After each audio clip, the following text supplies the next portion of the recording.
Hello, everybody. Excuse me. It is November the 1st, 2023, and I felt like I needed to come on here and give a video update about what's been going on. So, several things have been going on since last week, and I need to talk about those. So last week I had radiation and chemo. It was my second radiation to the spine, and I had chemo again. I just had chemo today, knocking me down a little bit. So here's what's three things have been going on. First and foremost, around the time I had the second radiation, I started to have pain, meaning more pain in my spine, more pain all kind of along my spine and upper back, not only where they radiated, but up higher near the scapula. I also began to, so it was around Wednesday, I guess Tuesday last week, Wednesday last week, I began to have kind of pain in my sternum. Excuse me. Like through my chest, just occasional pains kind of throughout my chest at different times. So different pains throughout my chest at different times. I'm kind of going from here all the way down to like my abdomen, like upper abdomen, I guess. I've also had pain kind of on the flanks of my lower back. It's been like painful to touch, off and on, painful to touch, upper and lower back, different spots.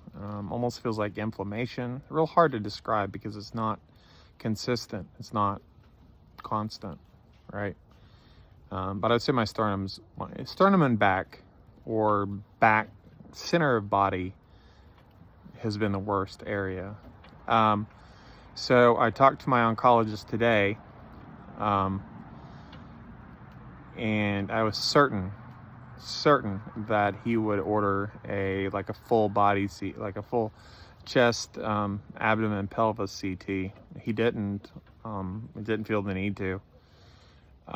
He did order a chest CT, which I'll have tomorrow. And so at least he did that, right? So that's been going on. That's physically like what I feel. That's the major issue. That and the fact that I've had a sore throat now for excuse me, a very light off and on sore throat. Very light, I might add. A very light sore throat for about 2 weeks. Kind of the left side of my throat. So we have the new pain in the thoracic abdomen region, the sore throat, and the pain has also been like a burning sensation sometimes. I don't know, you could call it esophageal type of burning, but it's not acid reflux. That's happened like 3 times. The rest of it's been like pain in the ribs. So there's that. That's going on. Number 2, my tumor marker, the last 2 blood tests, has been elevated. Okay, so it's still in the normal range. My tumor marker's been elevated. For a while, it started out when I was diagnosed like 200, then went down to 80, and then went down to 9, then was 11, and then it was 20, started going up, and last time was a 23. We'll see what it is tomorrow. Obviously, it's something I'm worried about. I'm communicating with my doctors here and in St. Louis regarding that. I'm not gonna lie, it's bothering me. I know different things can cause it. Radiation can cause it. Various different things cause it. It's still normal. Anything under 37 is normal, but still, it's doubled. Okay, so it's doubled. We have that going on. So the sore throat, the pain, and the tumor marker are the three things that I need clarity, and three things I have going on at the moment. Had chemo today.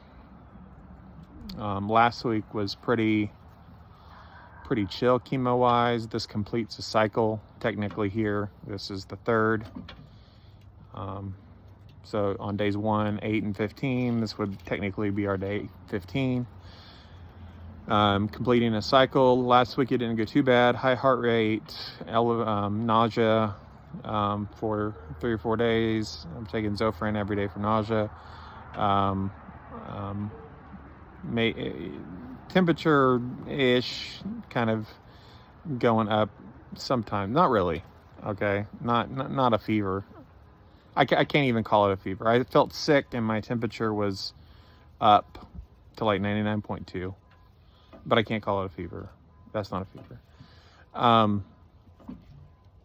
used to think it was a fever. It's not a fever. Your temperature is not a fever if you're like 99.2. It's just not. You're not febrile. I don't know what the exact mark is. It's like 100, maybe, but it's not 99.2. Yeah, it's going up, but whatever. So, in terms of other doctors, clinics, blah, blah, blah, obviously I'm still in communication with St. Louis for two things. I'm still running a lot of information. I get here, the symptoms I have, I run them by the care coordinator in St. Louis. They seem to be pretty on top of stuff, so I still run ideas and stuff by them. I have a standing appointment at Mayo Clinic November 14th. Standing appointment. Like, it's been on the books for months and months and months. Very hard to get into their oncology department for this. almost impossible. And nobody cancels, because I've been on the cancellation list since September 1st. Nobody cancels. Okay, it just doesn't happen. Like, you don't get cancellations with you get cancellations with the GI department. You get general cancellations. You're not going to get a cancellation with the oncology department there. Not going to happen. So I have a standing appointment there. I have a telehealth first. I have a standing appointment to go there. I reached out, I don't know, 4 weeks ago to Memorial Sloan Kettering in New York. And they're the number 2 cancer hospital in the country. And, I was kind of looking at what they offered and their oversight and what they could give. And so that, like, they've tried to contact me a couple times. I need to call them back. Getting an appointment with them would be a lot easier. In terms of getting the actual appointment, I think I could get in earlier. I honestly think if I called tomorrow, I'd be in the Memorial Sloan by like Tuesday. The problem is I don't particularly want to go to New York. I don't want to. I have a free place to stay in Rochester at Mayo Clinic. I don't in New York. I don't like the thought of being in the biggest city, one of the biggest cities on earth. I don't like the thought of navigating around. It makes me nervous. I'm not, like, I guess that's holding me back on that.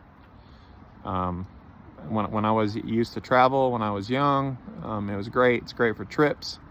Not so great when you're sick. I know you got to make the best out of everything, but I'm not looking to Seward, New York. I've been there many, many times. But I think that's the reason why Sloan actually can offer appointments more readily, is because they're on the East Coast. They're kind of hard to get to. They're not going to be in driving distance from people in the Midwest, and they just operate just a little differently. They're like, hey, yo, yeah, we can get you in next week. It's real different because MD Anderson didn't operate like that, and Mayo certainly doesn't operate it. Mayo's real slow. MD Anderson's a little faster. Sloan is just, they've got a lot of competition with hospitals in New York. They've got new NYU Langone and like a bunch of others. So it's just like, Sloan, how can I help? You would come in tomorrow? But they're still the number 2 cancer hospital in the country. Then I'll say, like, don't you need my records? Oh, I already got your records. Oh, all of them? Yeah. You've been talking to me like 5 minutes. I already have them. I know who you are. It's either they're efficient or it's just really different. Maybe they're just really efficient. I don't know. So we have that going on. And then thirdly is a place I'm looking at. It's surgeon. It's a specific surgeon in Florida, South Florida, who does a NanoKnife procedure. NanoKnife is relatively cutting edge. They go in and they electrocute the tumor, meaning the primary tumor on the pancreas, they electrocute. This guy down there that does it in Fort Lauderdale, he says, turn any tumor under 9 centimeters in the pancreas into scar tissue. Boom, it's gone. No metastasis can occur after that. He claims lots of exciting and good things. He is a private oncologist, so it's not cheap. I teeter between thinking he's, a wonderful route to pursue and thinking that being very, I don't know. I'm lost for words. I think sometimes maybe he's like the latest and greatest thing. Cure people of pancreatic cancer, stage 4. Sometimes I think he's selling snake oil. And that's okay. Those feelings, they're valid.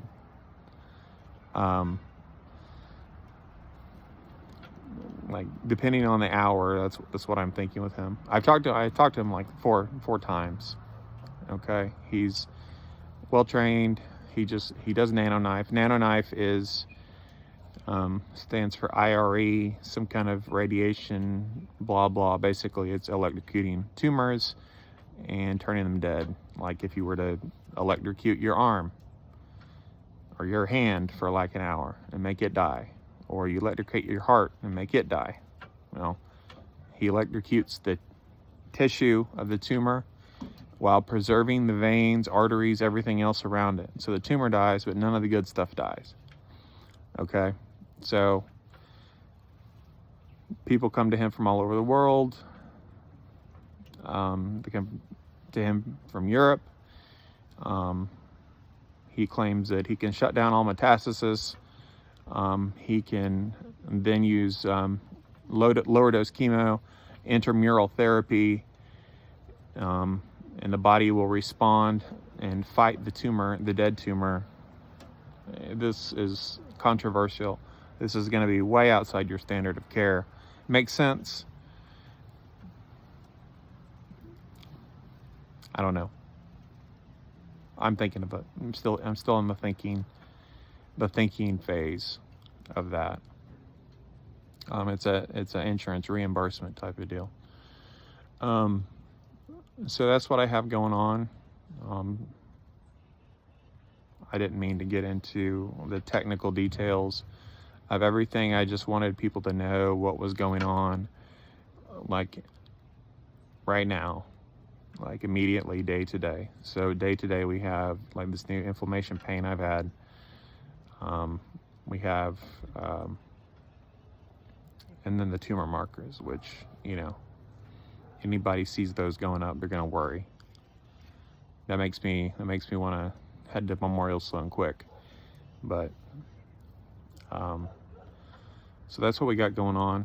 And then just your day-to-day side effects from chemo, which primarily are those low-grade fevers and the nausea. I mean, like I told you guys in the beginning, I've taken anti-nausea medication like every day this week. Seems to be the main problem right now. I hate being nauseated. There's very few things physically that make life more uncomfortable than being nauseated. So I have Zofran ready to go, and then I have an alternate backup medication called Compazine that it's got a very, very long, generic name. I can't even say it. So I have 2 medications I can take for that, and nausea makes life terrible, so I'm really thankful to have those back up too. And then just the day-to-day, living with this day-to-day, dealing with your emotional and spiritual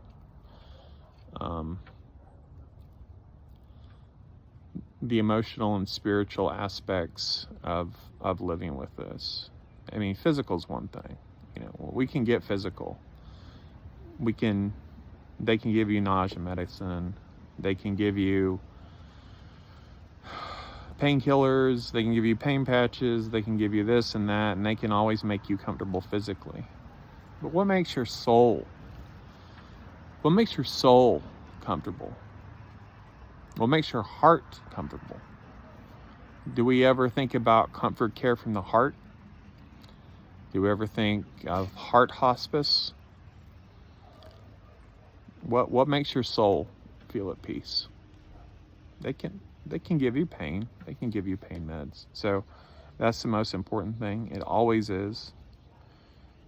The most important thing is just dwelling in the silence of God's peace while you battle this, and feeling His presence. That needs to be addressed more. It's not just getting somebody out of their pain. It's making sure your heart's not in pain, making sure you don't have any cobwebs there, making sure that you poured out your emotions like they need to be poured out. Okay? Pour them out. Take care of them. Have people talk to you. Have pastors talk to you. A pastor come in and praying with you. That'll do more good. People praying with you will do more good than a pain patch to your emotional needs, not just physical. And I think that's sometimes underemphasized and terribly needed. So, just some thoughts for now. That's what's going on. I love you all, and I'll update later. Hopefully not as long a break this time. It's been a bit, and I just needed to come on here and tell people what's going down. Thank you, Valerie Owen, for the beanie today. Thank you so much for bringing that by. Highlands Oncology. I appreciate it. I feel a little more normal. It kind of covers up my bald head. It makes me feel for a minute that I'm a bit more normal here. So thank you again for that. Love you all. Bye-bye.